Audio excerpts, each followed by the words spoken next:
If this story interested you, don't forget to subscribe to our channel and tell us what city you're watching from. Continuing. The sun was setting over Coastal Drive in Miami Beach, Florida, as the last golden rays reflected off the windows of the opulent Allister mansion. Inside the birthday party for Theodore Allister, one of the country's most influential businessmen, gathered the cream of Miami society.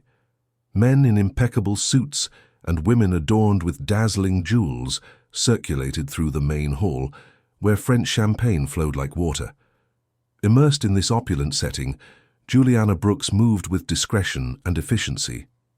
At 35, she had worked for 5 years as the mansion's housekeeper, earning her employer's trust with her impeccable dedication.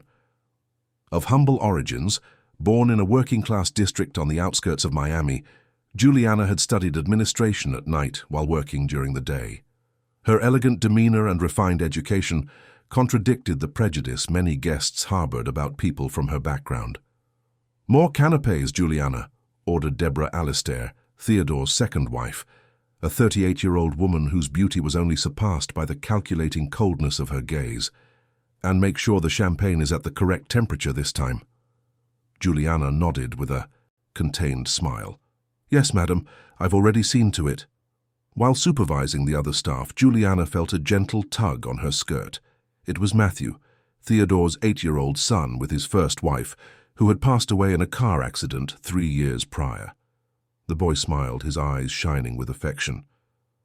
"Jules, you promised to tell me the end of that book story today," he whispered, looking around to make sure his stepmother wouldn't see him talking to the housekeeper. "After the party, Matthew," she replied affectionately, adjusting the bow tie of his small suit. "Now go greet your fathers. Guests, we'll talk later." The boy nodded reluctantly and returned to the hall. Juliana watched him with tenderness. Since Deborah's arrival at the house 2 years ago, she had become the boy's emotional safe harbor, filling the void left by his absent mother and distant stepmother. The night wore on when Juliana was called to Theodore's office. The 45-year-old man, whose imposing stature reflected the business empire he had built, seemed troubled. "Juliana, I need you to explain something to me," he said, his expression grave. "My wife just informed me that she saw you leaving my private office last night when everyone had already retired." Confused, Juliana frowned. "Sir, I was organizing the adjacent library as you requested. I did not enter the private office." Before she could continue, the door opened and Deborah entered, her face contorted in an expression of outrage. "Don't lie," she exclaimed, pointing an accusing finger. "I saw you leaving there with something in your hands, and now Theodore has discovered that a considerable sum is missing from the safe." Blood drained from Juliana's face. "What? I would never— Sir, you know me. I've worked here for 5 years." Theodore seemed torn between years of trust and his wife's accusations.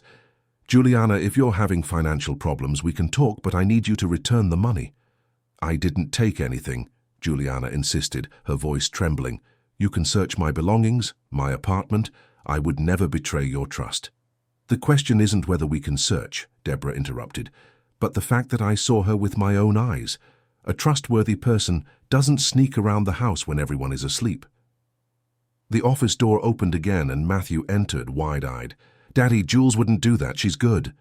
"Matthew, go back to the party," Deborah ordered, annoyed. "This is not a matter for children." "But she didn't steal anything," the boy protested.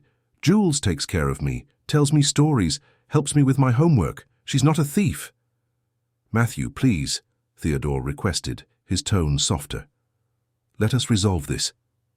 With tears in his eyes, the boy cast a last glance at Juliana before being escorted out by one of the nannies.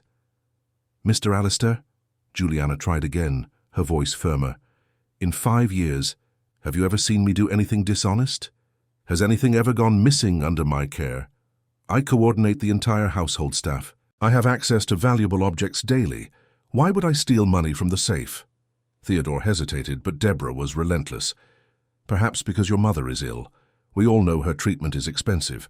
Or perhaps because you finally realize that no matter how hard you try, you'll never have what we have." The words hit Juliana like a slap.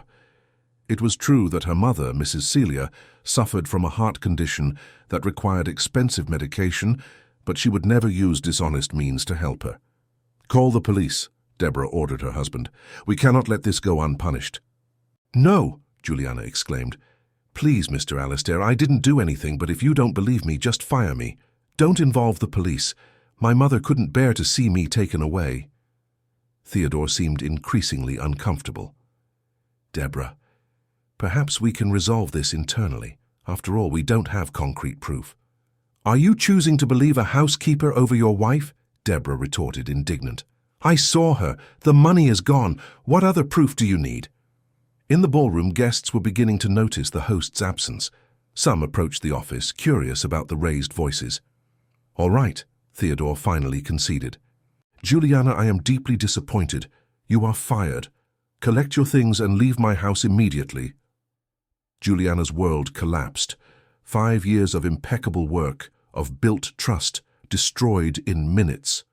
With dignity, she lifted her chin. "You will be making a grave mistake if you believe that lie, Mr. Alistair. I would never betray your trust." Deborah smiled discreetly, triumphant. "Guards!" she called, and 2 burly security guards appeared at the door. "Escort this woman out, and make sure she takes nothing but her personal belongings."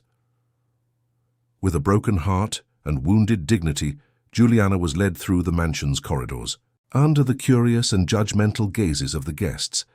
At the door of her room, Matthew waited, tears streaming down his distressed face. "Jules, don't go," he pleaded, hugging her tightly. "I know you didn't do anything wrong." "I have to go, dear," she replied, swallowing her own tears. "But always remember, the truth, no matter how hard it tries to hide, always finds a way to come to light." The security guards pulled the boy away and gave Juliana only 15 minutes to gather her belongings.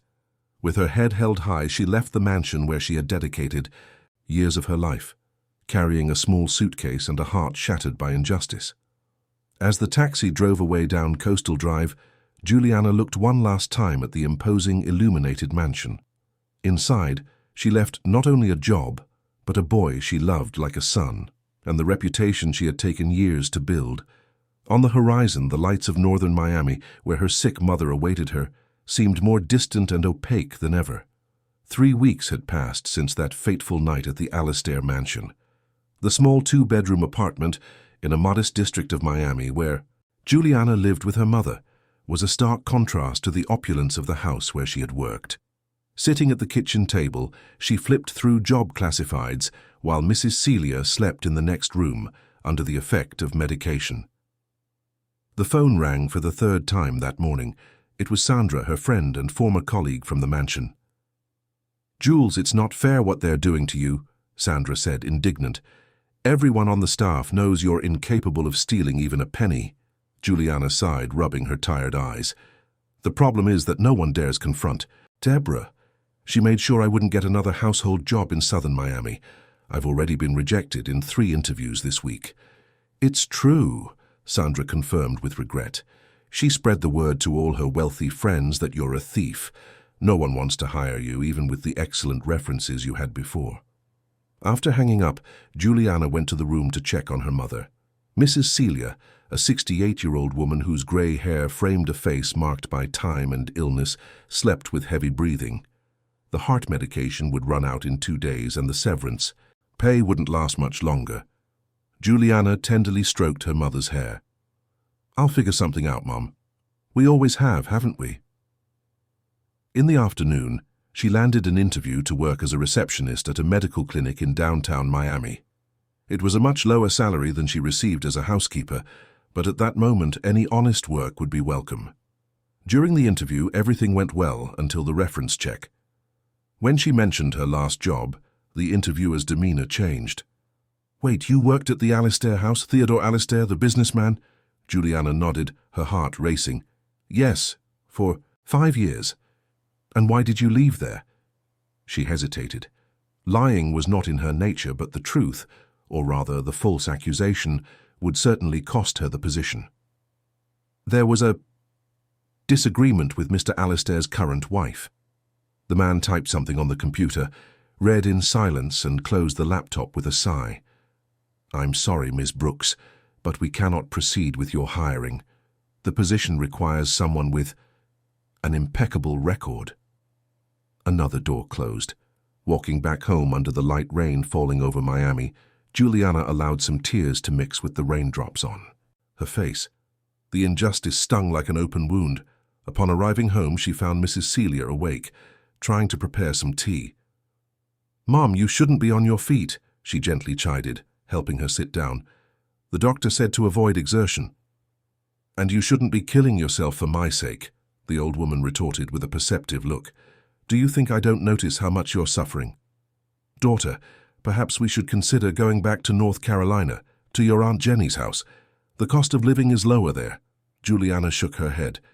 "No, Mom. Your doctor is here. Your treatment is here. We'll get through this together." Night fell over Miami, bringing with it the characteristic noise of the city that never fully sleeps. Juliana was finishing organizing her mother's medication when the doorbell rang. She found it strange, as it was already past 9 in the evening. Upon opening the door, her heart nearly stopped. There, with a school backpack on his back and red, tear-filled eyes, stood Matthew Alistair. "Matthew, what are you doing here? How did you get here?" The boy threw himself into her arms, sobbing. "Jules, I ran away. I can't stand being there without you anymore. Deborah didn't even notice I left. She's just on the phone all day and Daddy is never home." Stunned, Juliana led the boy inside, checking the hallway to ensure no one had followed him. Her first instinct was to call the mansion, but she hesitated. What if Matthew was right? What if no one had noticed his disappearance? "How did you find my address?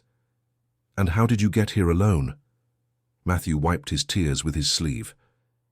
"I heard Sandra saying your address on the phone once, and I took a taxi. I used the emergency card Daddy gave me." Juliana sighed, torn between the joy of seeing the boy and the panic over the consequences of his act. "Matthew, you can't just run away from home. Your father must be desperate." "He won't even notice," the boy mumbled, head down. "He only pays attention to Deborah, and she's mean, Jules. The other day I heard her talking bad about me on the phone, saying I'm a nuisance, and she was very unfair to you. I know you didn't steal anything." Juliana's heart tightened. She led the boy to the kitchen, made him hot chocolate, and sat with him at the table.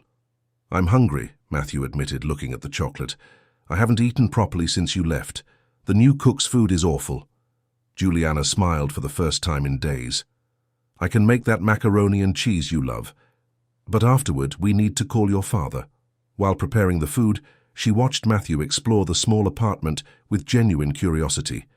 He stopped before the photographs on the shelf. Juliana younger with her mother, her college diploma, a trip to the beach. "Your house is small, but it's cozy," he commented sincerely. "I like it better here than the mansion. Everything there is so big and cold." During the impromptu dinner, Matthew recounted the changes in the mansion after Juliana's departure. How Deborah had fired other staff loyal to Theodore, replacing them with people she had recommended. How she spent hours on the phone with someone she only called darling. How his father was increasingly distant and irritable. "And yesterday," the boy said, lowering his voice as if telling a secret, "I saw Deborah messing with Daddy's safe. She didn't see me, but she was taking a lot of money and putting it in her purse." Juliana felt a chill. That information confirmed her suspicions, but also put her in a delicate position. She couldn't use an 8-year-old boy as an informant or involve him in accusations against his own stepmother. "Matthew, this is very serious. We need to tell your father, but in the right way." The boy nodded, suddenly serious. "I know, but he'll only believe it if he sees it with his own eyes. How do we do that?" Before Juliana could answer, Mrs. Celia appeared at the kitchen door, surprised by the visitor's presence. "Mom, this is Matthew, Mr. Alistair's son," Juliana introduced nervously. "He came to visit us." Mrs. Celia, with the wisdom of her years, cast a look that said she understood exactly what was happening. She approached the boy with a warm smile. "Nice to meet you, young Matthew. My daughter spoke highly of you. She said you are a very intelligent and kind-hearted boy." Matthew blushed slightly. "Are you sick, Mrs. Celia? Jules always said she needed to buy your medicine." I have a weak little heart, Mrs. Celia explained without losing her smile, but now it's better just from meeting you. The conversation was interrupted by the shrill ring of the telephone. Juliana answered with apprehension, and her fear was confirmed when she heard Theodore Alistair's furious voice. "Where is my son?" he bellowed, without any greeting. "The taxi driver said he dropped him off at your address. If you encouraged him to run away, I swear I'll—" "Mr. Alistair," Juliana interrupted firmly, "your son is safe with me. He arrived a short while ago on his own. I'm as surprised as you are. I was just about to call to inform you." "I'm coming to get him right now," Theodore declared. "And prepare to face the consequences of this kidnapping." "It's not a kidnapping, and you know it," Juliana retorted, maintaining her calm. "Matthew came because he wanted to. Perhaps you should ask yourself why your 8-year-old son needed to run away from home and seek out the very person you unjustly accused." There was a moment of silence on the other end of the line. When Theodore spoke again, his voice had a different, less accusatory tone. "I'll be there in 20 minutes, he said before hanging up. Juliana returned to the kitchen where Matthew was playing with Mrs. Celia, teaching her a card game. The scene warmed her heart. For an instant she allowed herself to imagine what it would be like if that were her son, if they had a normal life without the complications and injustices that separated them. "Your father is coming to pick you up," she informed, trying to sound calm. "Let's get your things ready." Matthew's eyes filled with tears again. "I don't want to leave, Jules. Let me stay with you and Mrs. Celia. I promise I won't be any trouble." Juliana knelt before him, holding his small hands. "I wish you could stay too, dear. But your place is with your father. He loves you even if he sometimes seems distant. What about Deborah? She doesn't like me." "Your father will realize that sooner or later," Juliana promised, praying she was right. "Now let's wash your face to greet your father." The doorbell rang exactly 19 minutes after the call. Juliana opened the door, facing Theodore Alistair. The businessman looked distraught, with deep, dark circles under his eyes and his tie knot loosened. A very different image from the always impeccable man she had known. "Where is he?" he asked, his voice low and controlled, but with evident tension. "In the kitchen," Juliana replied, stepping aside. "He just had dinner. He was hungry." Theodore entered the small apartment, looking around with an expression that mixed curiosity and discomfort. For a man accustomed to luxurious spaces, that modest environment, though clean and organized, seemed out of place. In the kitchen, Matthew continued talking animatedly with Mrs. Celia. Upon seeing his father, his smile instantly disappeared. "Matthew!" Theodore called, his severe tone contrasting with the relief in his eyes. "Do you have any idea how much you scared me? How could you run away like that?" The boy crossed his arms, defiant. "You wouldn't have even noticed if the taxi driver hadn't written down the address." "Of course I would have noticed.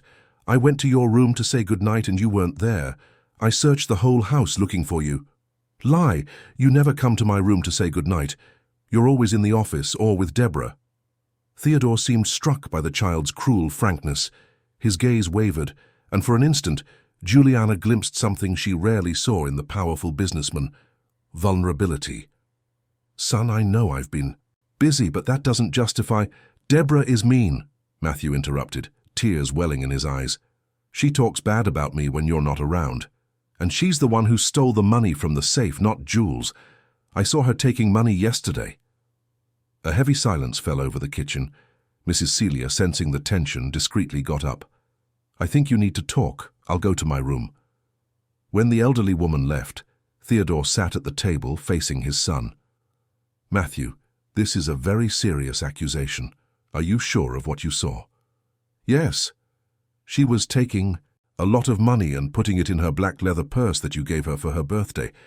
And she was talking on the phone with someone, all lovey-dovey, calling him my love." Theodore frowned, confused. Juliana remained standing, uncomfortable witnessing that intimate conversation, but at the same time anxious for the truth to come out. "You believed Deborah instead of Jules," Matthew continued, his childish voice laden with a wisdom that surprised the adults. "And now Jules can't get a job because everyone thinks she's a thief, but she took care of me when Mommy left, and Deborah only thinks about herself. Juliana intervened, trying to ease the situation. Matthew, your father did what he thought was right at the time. Sometimes adults make mistakes too. Theodore stood up, running his hands over his face in a gesture of weariness. I need to investigate this. Matthew, let's go home, it's late. No, I don't want to go with you. I want to stay with Jules. Matthew, Juliana approached, kneeling to be at the boy's height. Remember what we talked about. Your place is with your father, and he needs you now to discover the truth. The boy hugged her tightly, as if fearing it was the last time. Juliana returned the hug, trying to contain her own emotion. Promise you'll come back home? He whispered in her ear. I can't promise that, dear, she replied honestly. But I promise I'll always be there when you need me. As father and son headed for the door, Theodore suddenly stopped, turning to Juliana. I need to think about all this. If what Matthew says is true. He hesitated, visibly disturbed. Look, Deborah has been behaving strangely lately. Sudden trips, secret calls. I don't know what to think. Juliana nodded, maintaining her dignified posture. I hope you discover the truth, whatever it may be. At the door, Theodore did something unexpected. He took a business card from his pocket and wrote something on the back. My personal number, he explained, handing her the card. If Matthew shows up again, or if you have something to tell me. After they left, Juliana sat down, exhausted, on the small sofa. Mrs. Celia joined her, offering a cup of tea. He's a good boy, the old woman commented, and he's suffering. I know, Mum, and the worst part is I can't do anything. Don't be so sure, Mrs. Celia replied with an enigmatic look. Sometimes the universe has curious ways of correcting injustices. The next morning, Juliana was preparing for another job interview when the phone rang. It was an unknown number. Hello? Juliana? It's Theodore Alistair. Her heart raced. Mr. Alistair, has something happened to Matthew? No, he's fine. In fact, I'm calling to make you an offer. Juliana gripped the phone tighter, incredulous. What kind of offer? I want you to come back to work at my house. A stunned silence followed the declaration. Juliana took a deep breath, trying to organize her thoughts. After everything that happened, you accused me of theft, Mr. Alistair. I know, he admitted, his voice carrying a weight she had never heard before. And I'm still not sure what truly happened. But Matthew is unhappy, refuses to speak with Deborah, and frankly I need someone I can trust in the house while I investigate some irregularities. Irregularities. I'd rather not detail it over the phone, but I need someone who knows the house's routine, who can observe without raising suspicion, someone Matthew trusts. Juliana felt conflicted. On one hand, the offer seemed like a chance to clear her name and help Matthew. On the other, it would mean returning to a hostile environment under Deborah's watchful eye. What does your wife think of this? There was a pause on the other end of the line. She's not enthusiastic, but she agreed. In fact, I argued that Matthew needs stability, and that your return would be temporary, just until we find a permanent housekeeper. I see, Juliana murmured, realizing the strategy. Theodore was suspicious of his wife, and wanted someone on the inside to confirm his suspicions. And what about the theft accusation? Officially, I'm giving you the benefit of the doubt, considering your impeccable record.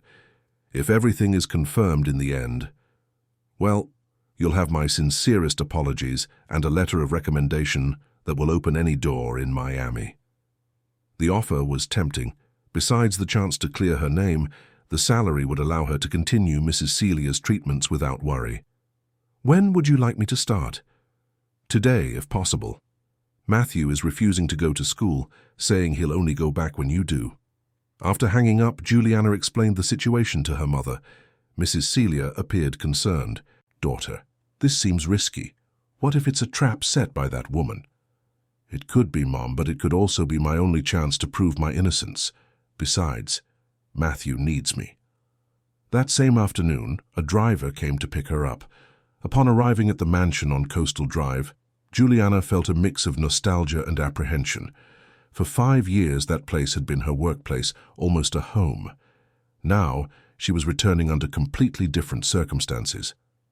Theodore received her in the entrance hall, formal as ever, but there was something different in his gaze, a certain hesitation, perhaps regret. "Thank you for accepting, Juliana. I know it wasn't an easy decision." "I did it mainly for Matthew," she replied sincerely, "and I thank you for that. He's in his room, refused to come down for lunch. Perhaps you could—" Before he could complete the sentence, a cry of joy echoed through the foyer. Matthew ran down the stairs, his eyes shining with happiness. "Jules, you're back. I knew my father would bring you back." He threw himself into her arms with such force that he almost knocked her over. Juliana hugged him, feeling the tension of the last few days dissipate a little. "Just for a while, Matthew," she explained gently, "to help your father find a new housekeeper." "No, you'll stay forever," the boy declared, with the absolute certainty only children possess. "Daddy will realize Deborah is mean and you'll stay with us." Theodore cleared his throat, visibly uncomfortable with his son's declaration. "Matthew, why don't you take Juliana to see if her room is in order? I asked them to prepare the same one as before." When she was alone in her old room, Juliana allowed herself a few moments to absorb the situation. In the last 24 hours, her life had taken a complete turn. From unemployed and desperate, she was now back at the Alistair mansion, no longer as an accused employee, but as a secret ally of the homeowner. The door opened without warning, revealing Deborah Alistair. The woman entered as if invading enemy territory, her face a mask of thinly veiled contempt. "So you got what you wanted," she said, closing the door behind her. "You manipulated my stepson and convinced my husband to bring you back." Juliana remained calm, holding the hostile gaze. "I didn't manipulate anyone, madam. Your husband invited me back and I accepted for Matthew." Deborah gave a cold smile. "Let's make things clear. You are here under specific conditions. First, you will no longer have free access to the house. You will be limited to the service rooms, Matthew's room, and the kitchen. Second, you will not be alone with my husband under any circumstances. Third, any suspicious behavior, and this time, I will personally call the police." "I understand perfectly," Juliana replied, maintaining her dignity. "I can do my job within these limitations if it makes you feel safer." Deborah's face contorted in suppressed anger. "Don't be mistaken. I know exactly what you're trying to do, getting close to Theodore through the boy. But it won't work. This house, this empire, all of it," she made a sweeping gesture with her hands, "is mine by right now." When Deborah left, slamming the door shut, Juliana sat on the bed reflecting on those revealing words. It wasn't just jealousy or dislike. There was something bigger at play, something related to Theodore's business empire. That evening, during dinner, the tension was palpable. Theodore tried to maintain a normal conversation, asking Matthew about school. The boy responded, animatedly, casting occasional glances at Juliana, who remained discreetly standing in a corner of the room, as protocol dictated. Deborah, on the other hand, barely touched her food, observing the interaction between the three with calculating eyes. Her cell phone vibrated and she quickly checked it, a small smile forming on her lips before being replaced by her usual neutral expression. "Darling," she addressed Theodore in a syrupy voice, "don't forget we have that meeting with Andrew tomorrow." "About the new investment?" Theodore nodded distractedly. "Yes, the Florida coastal resort town project, but I thought you weren't interested in business." "Oh, this one in particular interests me very much," she replied, casting a significant glance at Juliana. "After all, it represents our future." Later, as she tucked Matthew into bed, Juliana noticed a change in the boy. He seemed lighter, happier, as if a great weight had been lifted from his small shoulders. "I'm happy you're back, Jules," he said, sleepy. "Now everything will be all right." She smiled, adjusting the covers. "Sleep well, dear. Tomorrow will be a new day." Upon leaving the room, Juliana found Theodore in the hallway, apparently waiting for her. "Is he asleep?" he asked in a low voice. "Yes, sir," he was exhausted. Theodore indicated a slightly ajar door further down, his personal office. "Can we talk for a minute, in private?" She remembered Deborah's rules. but this was a unique opportunity. She followed him to the office, maintaining a respectful distance. "Juliana," he began without mincing words, "I need you to pay attention to any unusual behavior from my wife. Secret calls, unexplained outings, conversations with my partner Andrew Vance." "Do you suspect they are—" "I don't know exactly what to suspect," he interrupted. "I just know something isn't right. Andrew has been strange in meetings. Important documents have gone missing, and Deborah—" He hesitated, as if verbalizing a painful thought for the first time. "Deborah seems like another person." Juliana nodded, understanding the gravity of the situation. "I'll do my best, sir, but I must remind you that I have limited access now." "Yes, she told me about the rules," Theodore said with an ironic expression. "For now, we'll play by her game. But stay alert." When Juliana finally retired to her room, she felt the weight of responsibility on her shoulders. It wasn't just her reputation at stake now, but Matthew's well-being and possibly the future of the Alistair empire. Lying in bed, she sent a message to Mrs. Celia, assuring her that everything was all right. Then she closed her eyes, mentally preparing for the challenging days ahead. Somewhere in that luxurious mansion, the truth was hidden, and she was determined to find it. A week had passed since Juliana's return to the Alistair mansion. The routine settled into a palpable tension, like static electricity in the air before a storm. Matthew visibly thrived, returning to school without protest and regaining the joy that characterized him before Deborah's arrival. Juliana carried out her duties with discretion, always attentive to any suspicious detail. It wasn't easy, with Deborah constantly watching her, limiting her movements and assigning her tasks that kept her away from the main areas of the house. That Saturday morning, however, an opportunity arose unexpectedly. Deborah announced during breakfast that she needed to resolve personal matters and would be out all day. "Andrew will pick me up in half an hour," she informed her husband with studied casualness. "We have some unavoidable social engagements." Theodore looked up from his newspaper, clearly surprised. "Andrew? I thought he'd be in New York City today at the meeting with the Japanese investors." A shadow of irritation crossed Deborah's perfectly made-up face. "He cancelled the trip. Something about documents you haven't signed yet." Juliana, discreetly tidying the table, noticed the growing tension between the couple. Theodore seemed increasingly suspicious, while Deborah grew progressively nervous, checking her cell phone every few minutes. "Juliana," Theodore called, when his wife left the room to finish getting ready. "I want you to observe carefully when Andrew arrives. See if there's anything unusual between them." She nodded discreetly, continuing to clear the breakfast dishes. "Yes, sir. I'll be attentive." When Andrew Vance's luxurious sports car parked at the mansion's entrance, Juliana found an excuse to be in the main hall. The tall, elegant man, in his well-preserved 40s, had always had a striking presence at the Alistair's social gatherings. As a partner for 15 years, he was practically part of the family, or so everyone thought. Deborah came down the stairs in a tight red dress, inappropriately sensual for daytime social engagements. Andrew smiled at seeing her, a smile that didn't reach his cold eyes. Juliana, pretending to arrange the hall flowers, observed the brief handshake between the two, too formal for close friends, too intimate for mere acquaintances. "Is Theodore in the office?" Andrew asked, not noticing Juliana's presence. "Yes, finalizing some reports," Deborah replied, adjusting the strap of her expensive purse, the same black purse Matthew had mentioned. "He's not going out today.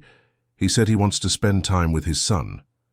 Something in the way she uttered those words, with a mix of contempt and relief, triggered an alarm in Juliana's mind. The information seemed important to Andrew, who nodded with a satisfied gleam in his eyes. "Perfect.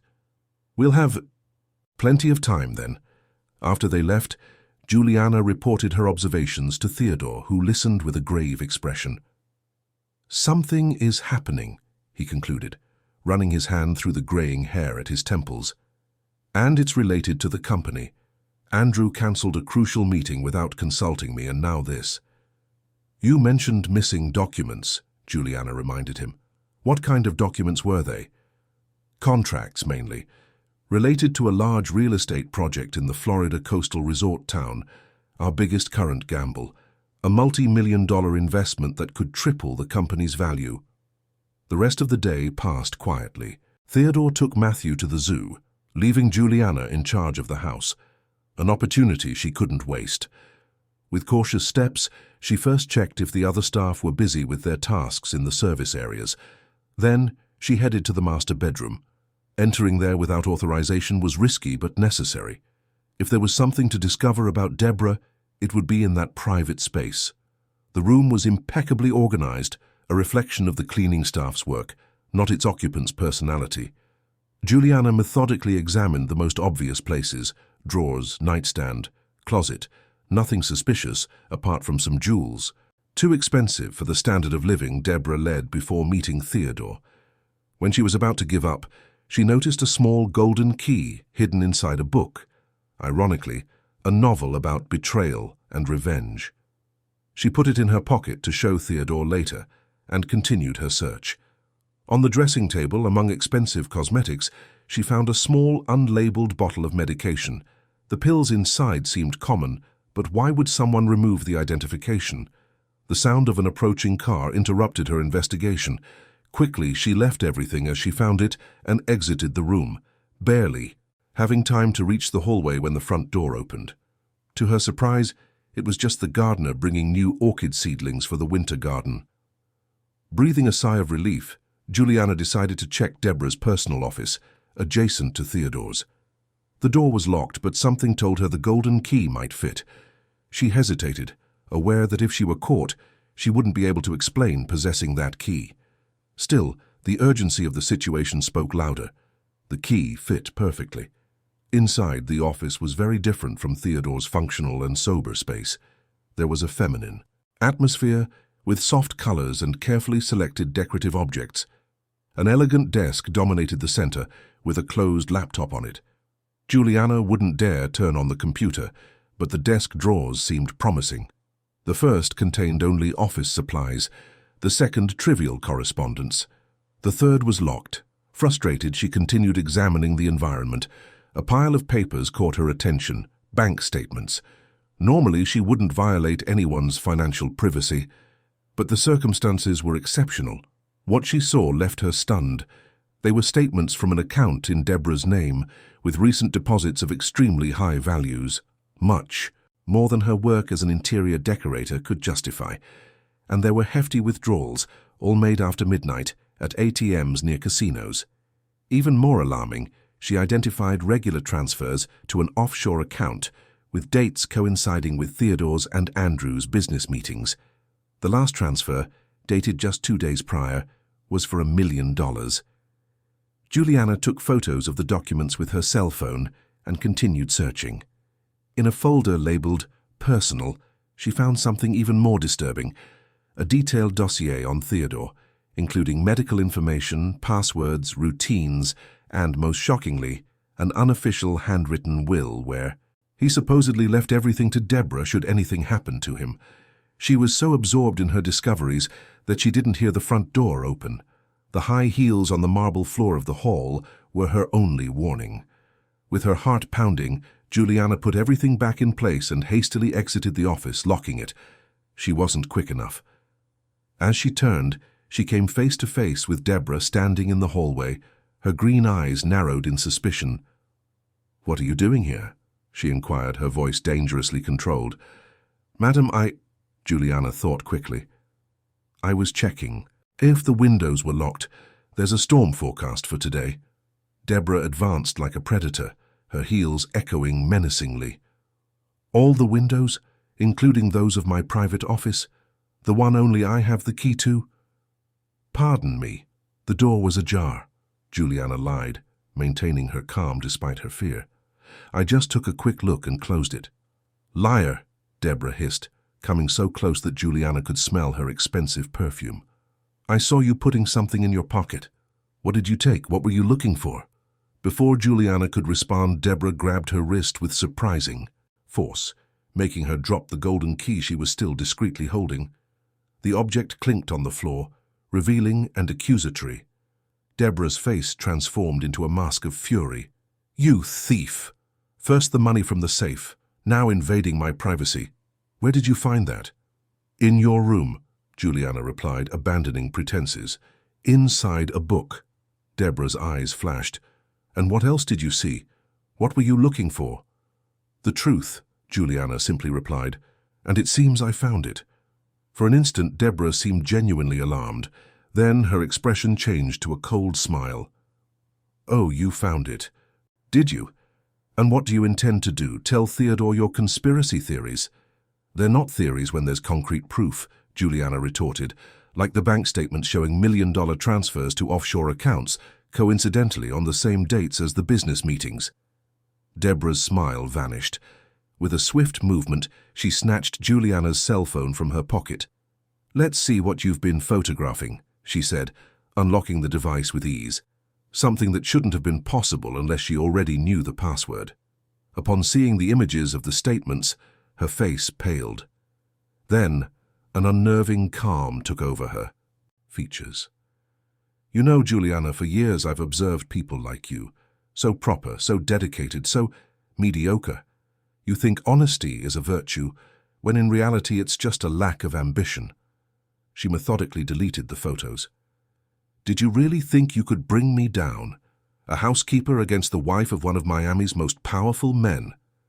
The truth always comes out, madam, Juliana replied, holding her gaze. Sooner or later. Perhaps, but not today. Deborah returned the cell phone with disdain. You're fired, again, this time for invasion of privacy. Collect your things and leave my house in 15 minutes or I'll call security.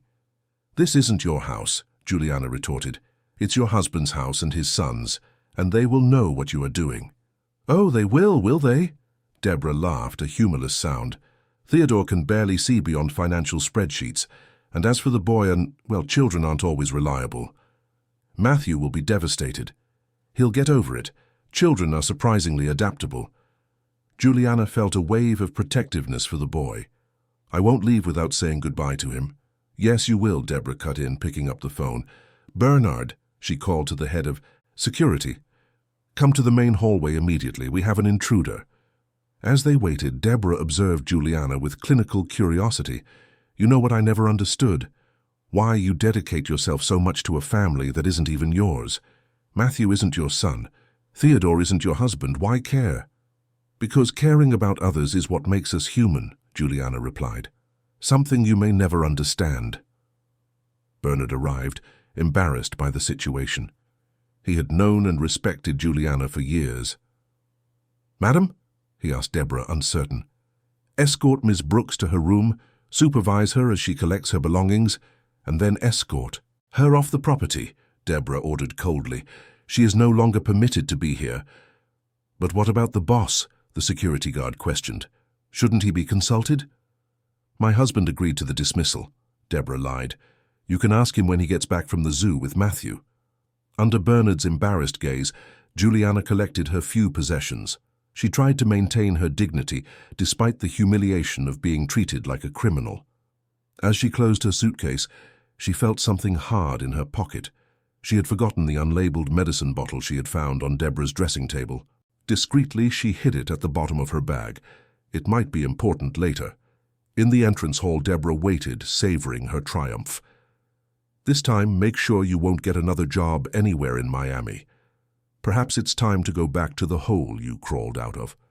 Juliana lifted her chin, refusing to show weakness. You can get me out of here, but you cannot silence the truth. And I promise you, it will come out. Empty threats, Deborah sneered. Leave. You're nothing but a housemaid with delusions of grandeur. At the door, Juliana turned one last time. One last thing, Mrs. Allister.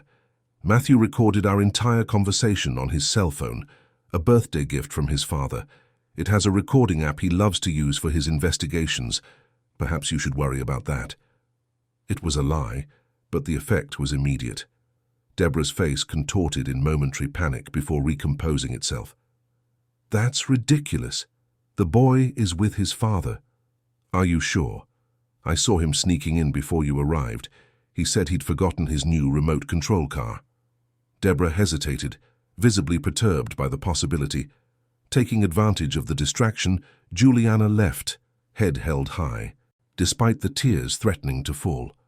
Outside the mansion gates, Reality hit her with full force. She was once again unemployed, humiliated, and without concrete proof of Deborah's scheme. Worse still, she hadn't been able to say goodbye to Matthew. As she walked to the nearest taxi stand, her cell phone rang. It was an unknown number. "Hello? Jules?" A childish voice, choked with tears. "It's Matthew." "Matthew, where are you? Are you all right?" I'm home," he whispered. "We came back from the zoo and Deborah said you had left again, that you didn't say goodbye because you don't care about me." "That's a lie, dear. I would never leave without saying goodbye. Your stepmother sent me away while you were out." "I knew it! I knew she was lying!" Juvenile indignation came through the line. "Daddy got very angry when he found out you had left. They're arguing in the office now." Juliana sighed with relief. At least Theodore was questioning his wife's decision. "Matthew, I really need to speak with your father. It's urgent. Can you call him to the phone?" "He locked the office door. They're yelling at each other." There was a pause, and the boy's voice dropped even lower. "Jules, I'm scared. Something strange is happening. Uncle Andrew is also here, and he and Deborah keep whispering, and they don't know it, but I saw them messing with the safe again." Juliana's heart raced. "Matthew, listen carefully. I need you to stay in your room with the door locked until your father comes to get you. Don't eat or drink anything Deborah offers you, understood?" "Yes," he replied, his voice trembling. "Jules, I have that recorder Daddy gave me for my birthday. Can I record what they're saying?" Juliana hesitated. Involving a child in a potentially dangerous situation was risky. On the other hand, Matthew was intelligent and already involved, whether he wanted to be or not. "Only if you can do it without being seen, Matthew, without taking any risks. Promise?" "I promise. I'll be the best detective in the world, you'll see." After hanging up, Juliana felt torn between pride for the boy's courage and fear for what he might face. She decided she couldn't wait any longer. She needed to go to the mansion immediately. "Mom, I have to go. Please, if I don't get in touch in 2 hours, call this number." She wrote down Theodore's contact on a piece of paper. "Tell him I'm on my way to the mansion to warn him about a possible financial scam being planned by his wife and partner." Mrs. Celia nodded, squeezing her daughter's hand. "Be careful, Juliana. Desperate people do dangerous things." The storm had reached its peak when Juliana left. Taxis refused to circulate due to the risk of flooding, and public transport was chaotic. Determined, she walked to a subway station, the only viable alternative to get to the other side of the city. Meanwhile, at the Alistair mansion, Matthew put his plan into action. The recording device his father had given him, disguised as a simple wristwatch, was activated as he moved silently through the house's corridors. The argument in the office had ended, and now muffled voices came from the living room. Hidden behind a slightly ajar door, the boy adjusted the device to better capture the sound. "Theodore is suspicious," Deborah said, her voice tense. "He interrogated me about the bank transfers. Someone must have said something." "The housekeeper," Andrew replied with disdain. "She was snooping, wasn't she? That's why you sent her." "Away?" "Yes, but I don't know how much she discovered. Anyway, we need to act today. The final transfer to the Cayman Islands account has to happen at midnight." "What about Theodore?" There was a tense pause. Matthew's heart was beating so hard he feared being discovered. "He won't be a problem," Deborah finally replied, her voice cold as ice. "His evening tea contains a potent sedative. When he wakes up tomorrow, if everything goes as planned, we'll be far from here, $30 million richer." "What about the kid?" Andrew asked. Another pause. "Don't worry about him. He's just a child. No one will believe the stories of an 8-year-old boy." Matthew recoiled, trying to control his breathing. He had heard enough. Running as silently as possible, he returned to his room and locked the door. With trembling fingers, he checked the recording. It was perfect, every incriminating word clearly audible. He needed to show that to his father immediately, but how? Theodore was somewhere in the house, possibly already under the effect of the sedative Deborah had mentioned. The boy took a deep breath, trying to think like the detectives in the books Juliana read to him. A simple plan formed in his mind. He crept down to the kitchen, where he found his father drinking a cup of tea, seemingly normal, except for a slight tremor in his hands. "Daddy," he called softly, approaching. I need to show you something. It's urgent. Theodore smiled tiredly. Not now, son. I'm exhausted.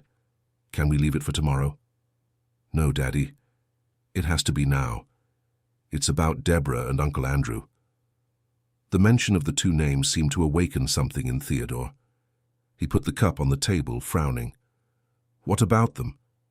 Come to my room, please, Matthew insisted, pulling on his father's sleeve. Reluctantly, Theodore followed his son upstairs. In the room, with the door locked, Matthew connected the watch to the computer and played the recording. Theodore's eyes, initially sleepy, widened progressively as he listened to the plan being openly discussed. When the recording ended, father and son remained silent for a few seconds. "Daddy?" Matthew called, worried about Theodore's stunned expression. "Are you all right?" "She put something in my tea," he mumbled, running his hand over his face. "I can't think straight." "What do we do now?" the boy asked, scared. Theodore visibly struggled against the effect of the sedative. "My cell phone. Where is my cell phone?" "In your pocket," Matthew pointed. With increasingly slow movements, Theodore pulled out the device, dialing a number with difficulty. "Alan? It's Theodore. I need you to freeze all my accounts. Now, unauthorized transfer.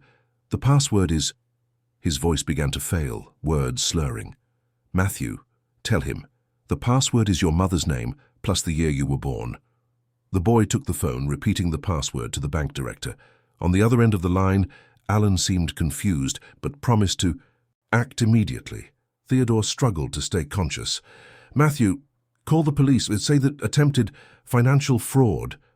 Before he could complete the sentence, his eyes closed, overcome by the powerful sedative. Matthew felt panic growing, but he took a deep breath, determined to be strong. With his father's cell phone, he dialed emergency services. "Police. My name is Matthew Alistair. I'm at the Alistair Mansion on Coastal Drive, number 2040. My stepmother and my father's partner are trying to steal a lot of money and flee the country. My father is unconscious because they put medicine in his tea." The calm voice of the operator tried to reassure him, promising to send a patrol car immediately. Matthew hung up, worried that Deborah or Andrew might appear at any moment. Carefully, he locked the room door and dragged a chair to barricade it. Then, he sent the recording to his own email, ensuring the evidence would be safe even if something happened to the device. Meanwhile, Juliana finally arrived in South Beach, drenched by the relentless rain. The streets near the beach were partially flooded, forcing her to walk with ankle-deep water in some stretches. As she approached the mansion, she noticed something unusual. A sports car parked hastily, with half its wheels on the sidewalk and the trunk open. Approaching with caution, she saw 2 expensive suitcases already stowed in the compartment. Her heart raced. They were planning to flee, exactly as she had suspected. Instead of using the main entrance, she headed to the back door, where Sandra could let her in discreetly. On the way, she passed the open garage, noticing that Theodore's car was still there. A good sign. Sandra opened the door with an alarmed expression. "Juliana, thank goodness, something very strange is happening. Deborah, Fair's acting crazy, collecting things, and Mr. Vance is in the boss's office messing with his computer." "Where are Theodore and Matthew?" "In the boys' room, locked. The boss seemed very strange, stumbling." "And Deborah?" "In her room, finishing packing a suitcase." Juliana thought quickly. "Sandra, I need you to do something important. Go to the kitchen, and if there's any prepared drink, tea, juice, anything, throw it all out. I think they might be laced with a sedative." Sandra nodded, understanding the gravity of the situation. "And you?" "I'm going to try to reach Matthew and Theodore." Climbing the service stairs, Juliana reached the main hallway without being seen. She could hear Andrew in the office, speaking on the phone in an urgent tone, mentioning transfer acceleration and midnight flight. Approaching Matthew's room, she knocked softly on the door. "Matthew, it's Juliana." There was a sound of furniture being dragged, and the door opened minimally. Matthew's relieved little face appeared in the crack. "Jules, you came." He opened the door wider, allowing her to enter. "Look, Daddy's asleep. I called the police, and I also told the bank director to freeze the accounts." Juliana hugged him, impressed by his initiative. "You were very brave, Matthew, a true hero." On the bed, Theodore slept soundly, his regular breathing indicating that, despite the sedative, he was not in immediate danger. On the computer desk, Juliana saw the recording device connected. "I managed to record everything," Matthew explained proudly. "They're going to flee tonight, after stealing $30 million from Daddy. And Deborah said no one would believe me because I'm just a child." "Well, she was very wrong," Juliana smiled, stroking the boy's hair. "Now we need to keep you safe until the police arrive." In the hallway, they heard hurried footsteps. Someone tried to open the door, finding it locked. "Matthew, open this door immediately." Deborah's voice sounded shrill, nervous. "Your father needs medical attention. Open it now." Juliana signaled for Matthew to remain silent. "I know you're in there, kid. Open it or I'll break down the door." More footsteps in the hallway. Andrew, probably. "Deborah, we don't have time for this," he said, urgency in his voice. "The transfer was blocked. Someone froze the accounts." "What? How is that possible?" "I don't know, but we need to go now. Grab your things. We still have the money we already transferred earlier. We just need to catch the flight," and they were interrupted by the distant sound of approaching sirens. For a moment, silence reigned in the hallway. Then, the sound of hurried footsteps moving away was heard.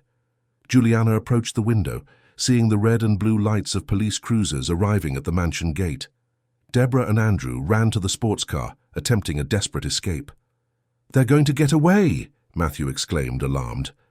"I don't think so," Juliana smiled, observing 3 patrol cars strategically blocking the property's exit. "It seems justice has finally arrived at the Alistair mansion." In the following minutes, chaos took over the luxurious residence. Police officers stormed the property, finding the couple attempting to flee with suitcases full of cash and compromising documents. Juliana and Matthew watched from the safety of the locked room as Deborah was escorted out, yelling accusations at everyone. Andrew followed in silence, head down, his arrogance completely dissipated. A medical officer was called to examine Theodore, confirming that he had been sedated with a potent substance, but was not in life-threatening danger. He recommended observation overnight, but assured that he would wake up, normally in the morning. When the situation finally calmed down, Matthew fell asleep beside his father, exhausted by the day's adrenaline. Juliana remained by their side, watching over their sleep, while the storm outside gradually subsided, as if nature recognized that the worst had already passed. At the police station, Deborah and Andrew faced a rigorous interrogation. The evidence was overwhelming. The recording made by Matthew, the bank statements found in Deborah's purse, the cash in the trunk, and the forged documents in Theodore's name.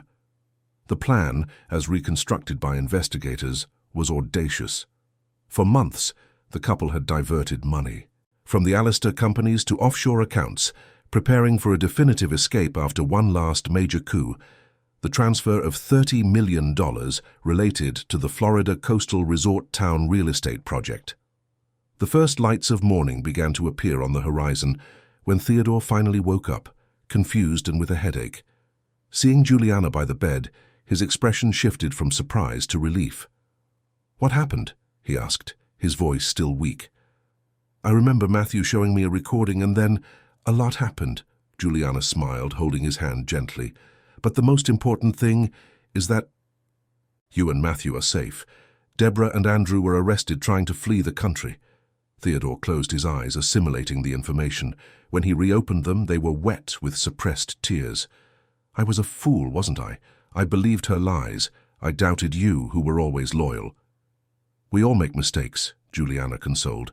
"The important thing is that the truth prevailed." Matthew woke up at that moment, rubbing his sleepy eyes. Upon seeing his father conscious, he broke into a huge smile. "Daddy, you're awake! We did it! The police arrested Deborah and Uncle Andrew. And my recording helped. And Jules is back." Theodore hugged his son tightly. "You were very brave, son. Much braver and smarter than your old dad." "Jules was brave too," the boy declared, pulling her into the family hug. "She came in the rain, even after Deborah sent her away." "Juliana," Theodore began, his voice choked with emotion, I don't know how to apologize for everything that happened, for doubting you, for allowing you to be humiliated." She shook her head, gently interrupting him. "This isn't the time for that. The important thing is that we're all well and the truth has come out." Outside, the sun finally broke through the clouds, illuminating Miami after the storm. A new day was beginning, a day of reconstruction, of revealed truths, and perhaps of new beginnings for the Allister family. Matthew, still hugging his father and Juliana, expressed the thought that was silently passing through all three of their minds. Can we be a real family now? Neither of the adults answered immediately, but their gazes met over the boy's head, full of possibilities and unspoken promises. The question hung in the morning air like a newly planted seed, awaiting the right moment to blossom. 3 months had passed since the stormy night that forever changed the destiny of the Allister family.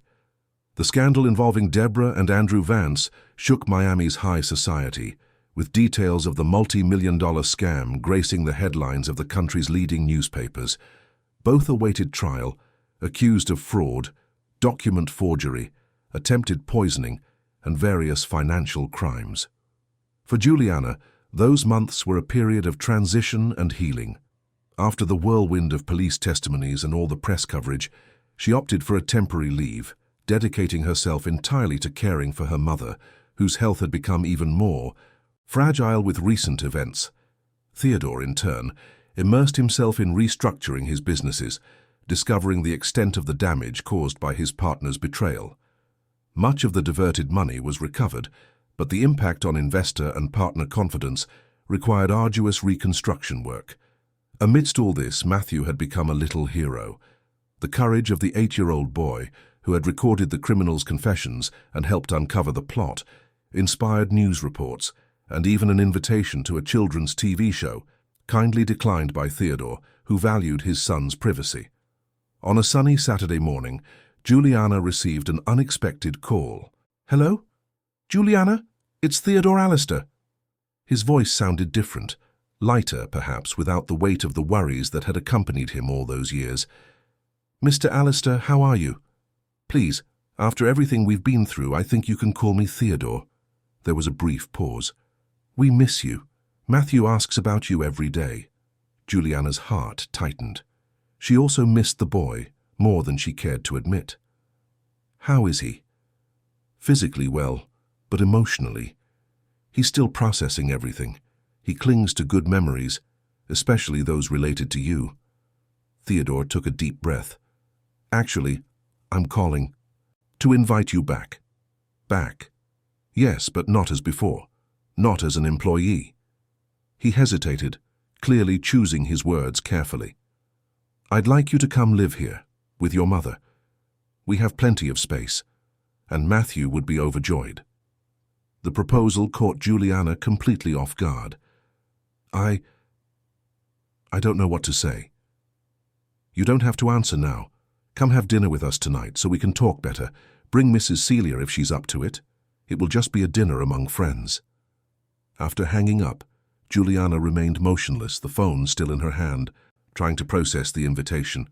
Living at the Allister mansion, no longer as a housekeeper, but as... what exactly? "Who was that, daughter?" Mrs. Celia asked, entering the room with slow steps, leaning on a new cane, a gift from Theodore, sent with a thank-you card after all the commotion. "It was Theodore, Mom. He invited us to dinner at the mansion today." Mrs. Celia's tired eyes shone with wisdom. "And by your face, that wasn't all he proposed." Juliana couldn't help but smile. Her mother's intuition had always been extraordinary. "He suggested we move in there, both of us."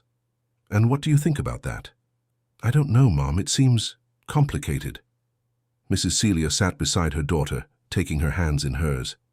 "You know, Juliana, sometimes life offers us second chances when we least expect them. That man and that boy went through a storm and found in you the lighthouse that guided them to safety. It's no wonder they want to keep you close. But live there? After everything that happened in that house? Houses don't have memories, daughter. It's people who carry the past, and you three have already proven you can overcome the shadows together. That night, a driver came to pick them up, Juliana opted for a simple yet elegant dress, no longer the formal uniform she used to wear, nor her everyday casual clothes, something in between, reflecting her current undefined position. The mansion on Coastal Drive seemed different. Perhaps it was the new plants in the garden, or the absence of the oppressive aura Deborah emanated, but the place seemed lighter, more welcoming. Matthew ran to greet them as soon as the car parked, throwing himself into Juliana's arms with the contagious enthusiasm only children possess. "Jules, you came! I knew you would come." She hugged him tightly, realizing how much she had missed that small being who had become so important in her life. "Of course I came. I missed you." "Me too. I have so many things to show you. My new rock collection, the aquarium Daddy gave me, and I even started writing a detective book inspired by our adventure." Theodore approached, smiling at his son's excitement. He seemed younger, more relaxed, wearing jeans and a casual shirt, something unthinkable for the old Theodore Alistair, always formal and distant. "Welcome," he greeted, kissing Mrs. Celia's hand respectfully. "It is an honor to have you in our home." Dinner was served on the veranda overlooking the ocean, not in the formal dining room. The table was beautifully decorated, but simply and cozily. The dishes, prepared by the new chef, a young, smiling woman, nothing like the pompous chefs Deborah hired, were delicious and unpretentious. The conversation flowed naturally, as between old friends. Matthew dominated much of it, alternating between school stories and ambitious plans for his summer vacation, which invariably included Juliana in every scenario. When the boy was finally taken to bed by one of the nannies, after many protests and promises that Juliana would still be there in the morning, Theodore served wine for the adults and proposed a toast. "To the truth," he said, raising his glass. "May it always find a way, even when we try to blind it with our own folly."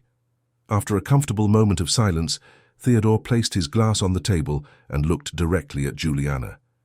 "I imagine you're wondering about my invitation." "I confess I am," she admitted. "It's an unusual proposal." Theodore nodded, understanding. "Let me explain better. These last few months have been a period of deep reflection for me. I realized how many mistakes I made, not just with you, but with my son, with my employees. I was so immersed in the business world that I lost sight of what truly matters." "We all make mistakes," Juliana offered gently. "Yes, but some mistakes cost more than others." He paused, carefully choosing his words. "When I think about how I allowed you to be unjustly accused, how I didn't trust someone who always showed absolute loyalty, I feel ashamed." "Mr. Theodore, you were being manipulated. Deborah was extremely convincing. Still, I should have seen beyond appearances." He sighed, running his hand through his graying hair. "But I didn't invite you here to apologize again. I invited you because I realized something important. Matthew needs you.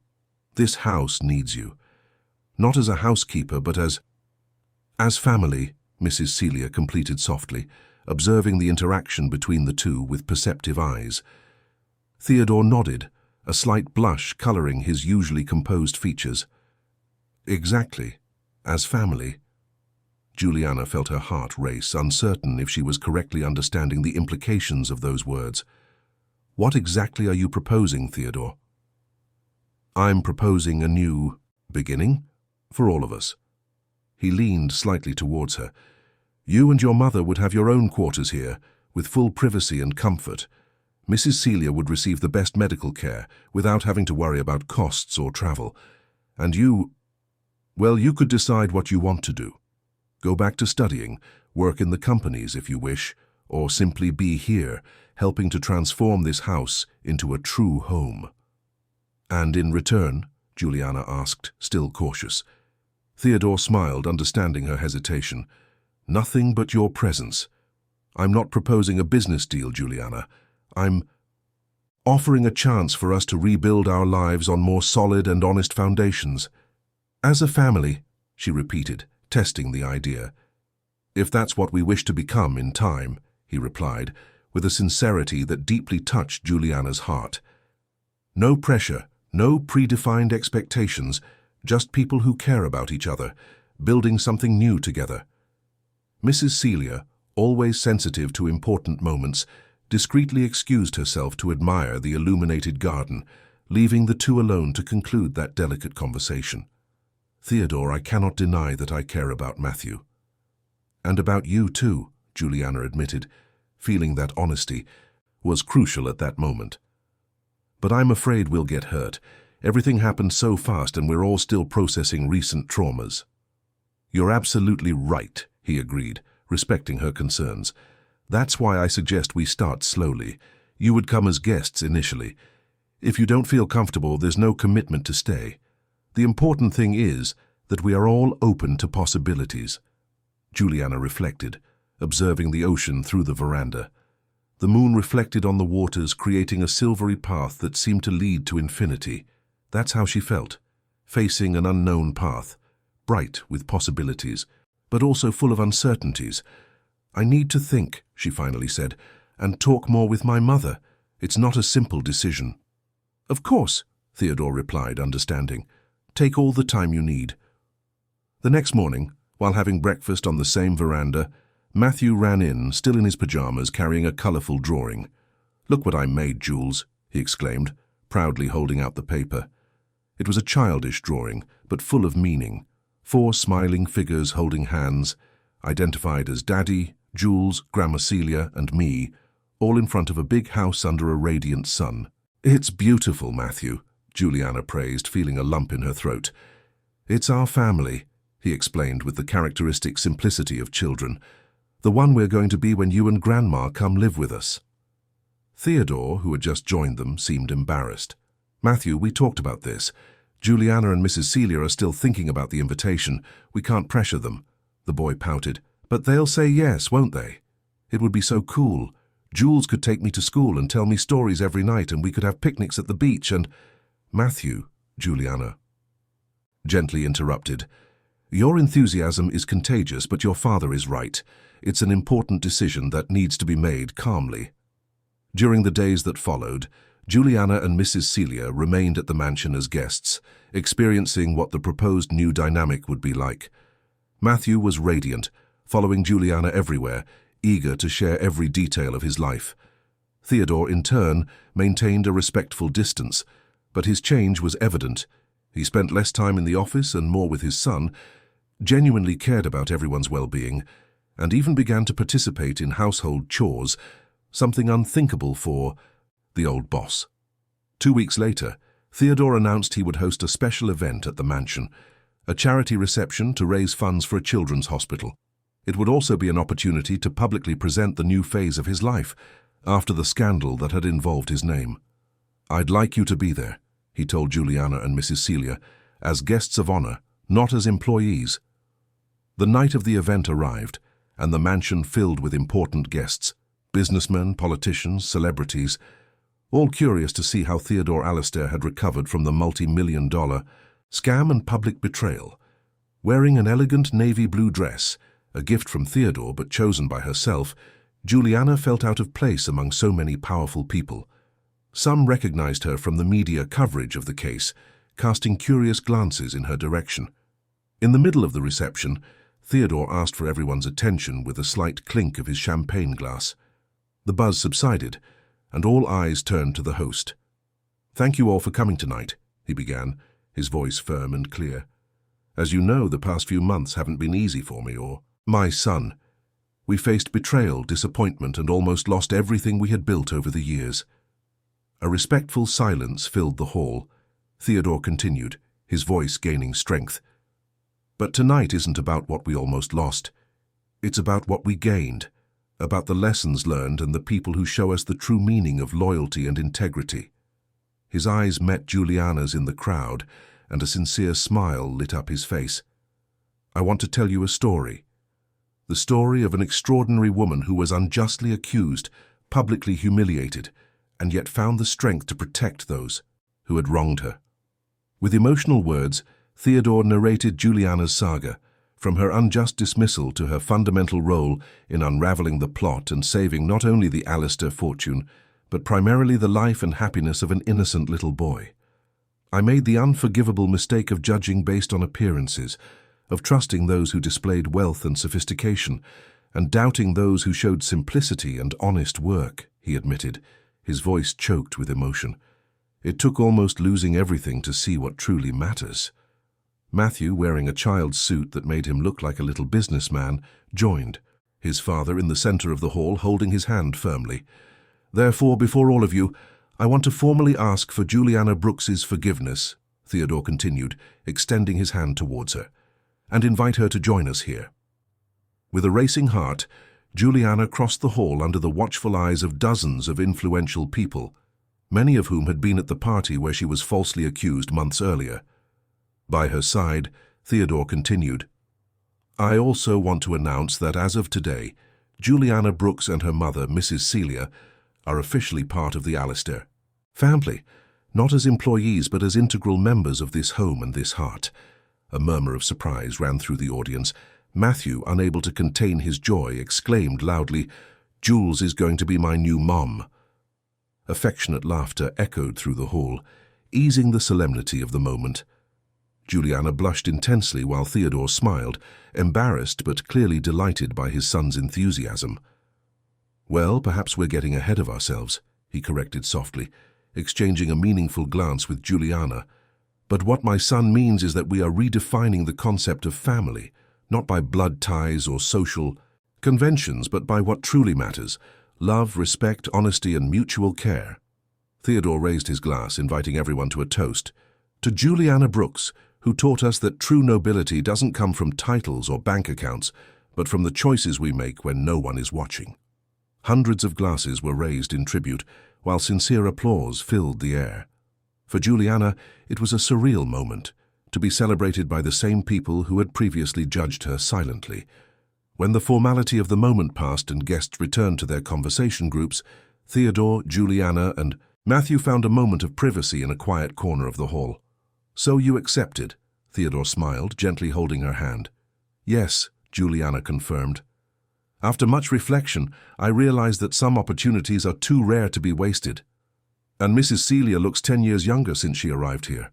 You know there are no expectations, right? He assured. We can build whatever we want, at a pace that's comfortable for everyone. Matthew, unable to contain his curiosity, interrupted. But is Jules going to be my mom or not? The adults exchanged embarrassed but amused glances. Matthew, Juliana explained, kneeling. To be at his height, families come in all shapes and sizes. The important thing isn't the title we give each other, but the love we share.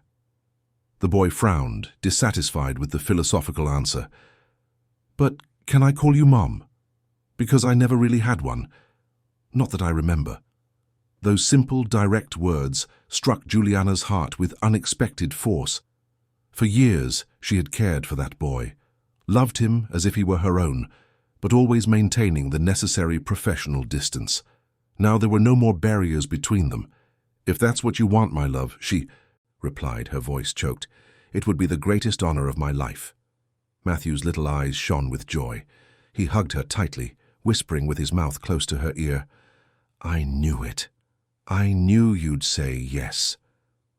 Theodore watched the scene with barely contained emotion, realizing how those two beings had filled a void in his life that no business success had ever managed to.